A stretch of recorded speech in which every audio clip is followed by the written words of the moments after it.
কান্না আটকাতে পারলেন না মুশফিকুর রহিম। শিষ্য সতীর্থ বন্ধু সবাইকে কাঁদিয়েই তো চলে গেলেন মাহবুব আলী জাকি।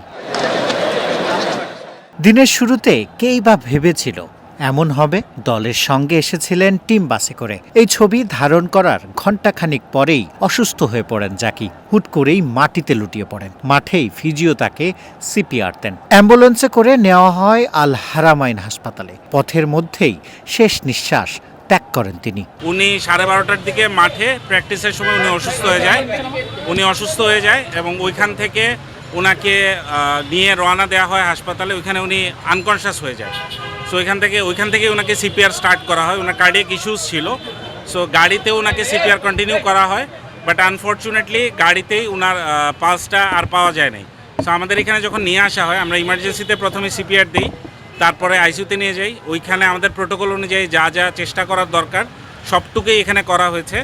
বাট আনফর্চুনেটলি ওনাকে আমরা রাখতে পারি নাই।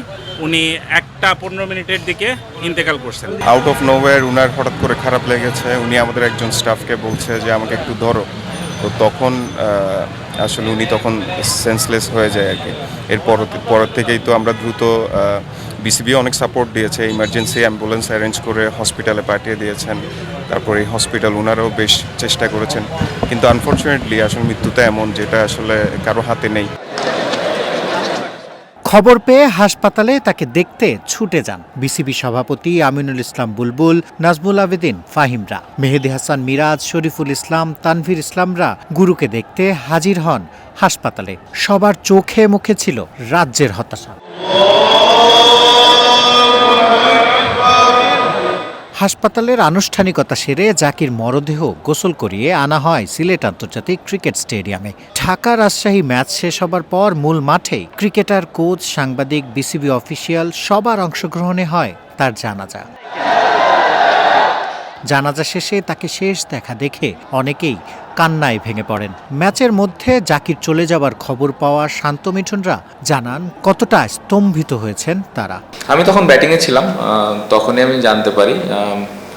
সবাই তো মানে অবাক হওয়ারই বিষয়, কারণ আমরা কেউ আশাই করিনি যে এরকম কিছু একটা হবে।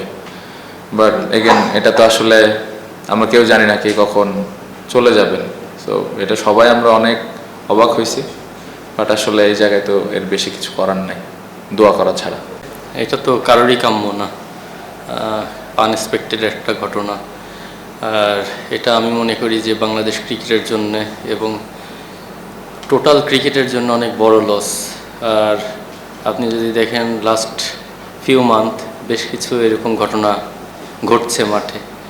তো আমি জানি না এটাতে আসলে কিভাবে কেয়ারফুল থাকা উচিত বা কি করা উচিত। দিন শেষে ওপর থেকে যার ডাক আসবে তাকে যেতেই হবে। বাট এটা আসলেই খুব মর্মান্তিক ঘটনা।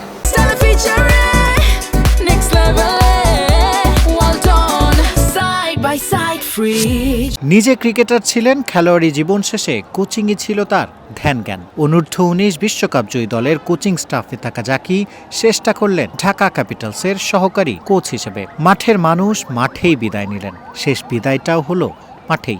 ঢাকা ক্যাপিটালস জয়টা তাই উৎসর্গ করল জাকিকেই।